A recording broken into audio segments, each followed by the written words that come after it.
नमस्कार। अब हम लोग जो नए 3 टॉपिक्स पे आज इस वीडियो में कवर करने वाले हैं। सबसे पहले है से no to tuitions, second why books and stationery and the third one is unique transportation system. तो शुरू करते हैं नो ट्यूशन सिस्टम के साथ। अब आपको बहुत कॉमन तौर पे ये देखने को मिलेगा कि कोई बच्चा स्कूल जा रहा है एंड शाम को ट्यूशन जा रहा है, कोई बच्चा स्कूल जा रहा है फिर शाम को ट्यूशन जा रहा है। ये बहुत ही कॉमन सिनेरियो आपको हर जगह मिल जाएगा। यहाँ पर मेरे 3 बड़ी समस्याएं कह लीजिए, चीज़ें कह लीजिए, जिससे मुझे या केयर सिस्टम को प्रॉब्लम है। सबसे पहली चीज़ ये कि जब बच्चा स्कूल जा रहा है तो उसे ट्यूशन की ज़रूरत क्या है। आइदर हमें यकीन नहीं है कि स्कूल में ये अच्छे से कराया जाएगा, या एक डर है कि अगर ये बच्चा ट्यूशन नहीं जाएगा तो बाकी बच्चों से पीछे रह जाएगा, या किसी भी और रीज़न से हम भेज रहे हैं क्योंकि सब बच्चे जा रहे हैं तो हमारा बच्चा भी चला जाए। तो ये बहुत सारी चीज़ें हो सकती हैं। पर देखिए, सबसे पहले मैं यहाँ पे कुछ भी आगे कहने से पहले ही क्लियर कर दूँ कि I have no disrespect for those people जो ट्यूशन्स चला रहे हैं या ऐसी जो भी कोचिंग क्लासेस हैं। आई हैव नो डिसरेस्पेक्ट, क्योंकि वो भी एजुकेशन को सर्व कर रहे हैं अपने ही तरीके से। तो मेरा उनसे डायरेक्टली कोई समस्या नहीं है। यहाँ पे जो चीज़ जो मैं उलझा हुआ कह लीजिए या जो मुझे समझ में नहीं आ रही वो ये है कि क्या हर क्लास में बच्चे को ट्यूशन की ज़रूरत है? क्या हर बच्चे को ट्यूशन की ज़रूरत है? और क्या हर बच्चा जो ट्यूशन जा रहा है, is there any scientific study कि उसके बाद उसके सक्सेसफुल होने की या उसके नंबर्स पे उसका कोई असर पड़ता है? क्योंकि अकॉर्डिंग टू द साइकोलॉजी जो बच्चा 6 आवर्स के लिए स्कूल जा रहा है उसे उसके बाद कम से कम 6 से 8 घंटे सेल्फ रियलाइजेशन के लिए मिलने चाहिए उसके दिमाग को। जैसे आप खाना खाते हैं तो आपकी बॉडी को एक प्रॉपर टाइम चाहिए होता है उसको पचाने के लिए, आप लगातार खाना नहीं डाल सकते। बिल्कुल वैसे ही नॉलेज में जब आप कोई चीज़ सीखते हैं तो आपके दिमाग को उससे अपनी तरह से अरेंज करने के लिए, समझने के लिए, इवेल्यूएट करने के लिए एक वक्त की ज़रूरत होती है। पर ये ट्यूशन क्लास के चक्कर में जो 3 बड़े लॉसेज हो रहे हैं, सबसे पहला लॉस ये हो रहा है बच्चे को सेल्फ स्टडी का टाइम नहीं मिल रहा है। दूसरा जो बड़ा लॉस ये है कि बच्चे का जो सेल्फ स्टडी का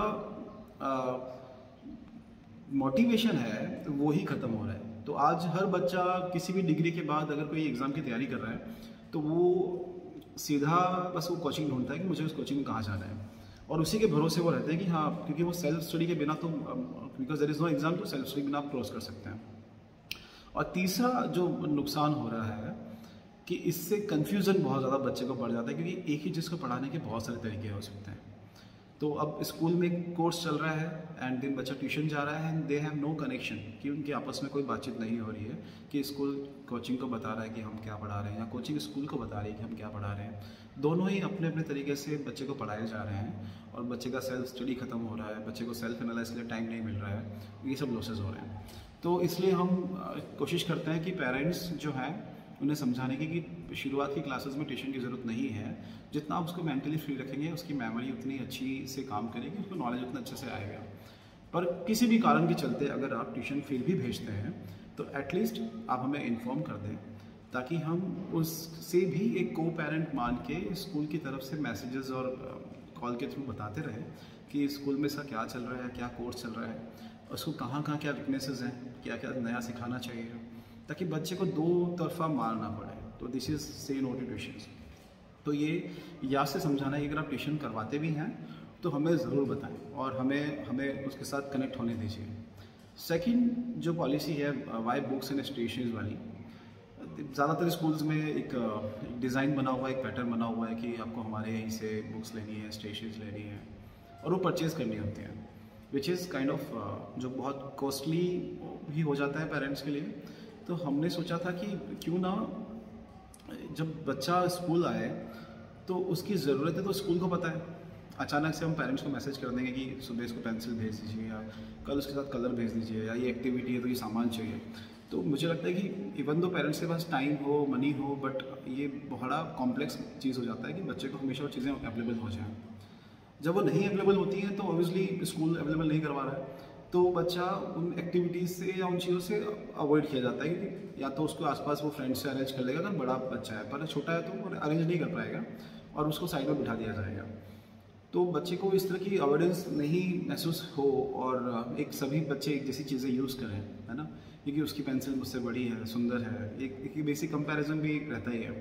तो उस कंपैरिजन को ठीक करने के लिए हमने स्कूल से ही सारी की सारी स्टेशनरीज और यूनिफॉर्म देने का फैसला किया था। तो इससे पेरेंट्स को बहुत बड़ा बर्डन फाइनेंशियली बचता है, क्योंकि हम एक साथ बल्क में चीज़ें लेते हैं तो उनको कॉस्ट वाइज बहुत फ़ायदा हो जाता है। एंड सेकंड, जब स्कूल में ही बच्चा शाम को सब चीज़ें अरेंज करता है, वापस जमाता है, तो एक हैबिट डेवलप होती है चीज़ों को इस्तेमाल करके सही जगह रखने की। तो स्टेशनरी और बुक्स वाली पॉलिसी में ये चीज़ों को बहुत इंपॉर्टेंटली आपको शेयर करना है। And the third one is transportation. तो ट्रांसपोर्टेशन में हर स्कूल में एवरेज ये होता है कि 3 महीने का एक साथ रेंट लगेगा, छुट्टियाँ हो ना हो कोई डिफरेंस नहीं क्रिएट होता है। पर हमने सोचा कि बहुत सारे पेरेंट्स, 100 में से 20 पेरेंट्स ऐसे होते हैं जो बहुत मुश्किलों से गुजरते हुए अपने बच्चों को एजुकेशन देते हैं और उनके लिए कुछ छोड़ना पॉसिबल नहीं होता, तो फिर वो ट्रांसपोर्ट सुविधा लेते हैं। तो हमने वहाँ भी सोचा कि हमें एक ट्रांसपोर्ट कंपनी नहीं बनना है जिससे हम सिर्फ ये ट्रांसपोर्टेशन से अर्निंग को फोकस करें। हमने सोचा कि यहाँ पे भी हम पेरेंट्स को क्या दे सकते हैं। तो इसीलिए हमने छुट्टी का कॉन्सेप्ट रखा कि जब भी बड़ी छुट्टियाँ आ रही हैं उसका पैसा माइनस हो जाए और अगले महीने में ऐड हो जाए, और हर महीने पेरेंट्स को सिर्फ एक ही महीने का एडवांस देना हो। तो वो पेरेंट्स को बहुत ज़्यादा फाइनेंशियली बेनिफिट देता है और छुट्टियों का भी बेनिफिट मिल जाता है, और लाइव लोकेशन भी ट्रांसपोर्ट में ऐड हो गई है। तो ये बड़ी बड़ी 3 पॉलिसीज़ के बारे में आई थिंक मैं एक वीडियो में जो कवर कर सकता हूँ। और आप लोगों का कोई भी सवाल हो, आप सीधा मुझे कॉल कर सकते हैं कि इस पॉलिसी में ये चीज़ में दिक्कत है या ये एरर आ रही है। कोई भी सजेशन हो आप डायरेक्टली मुझे बात करिएगा। Thank you so much.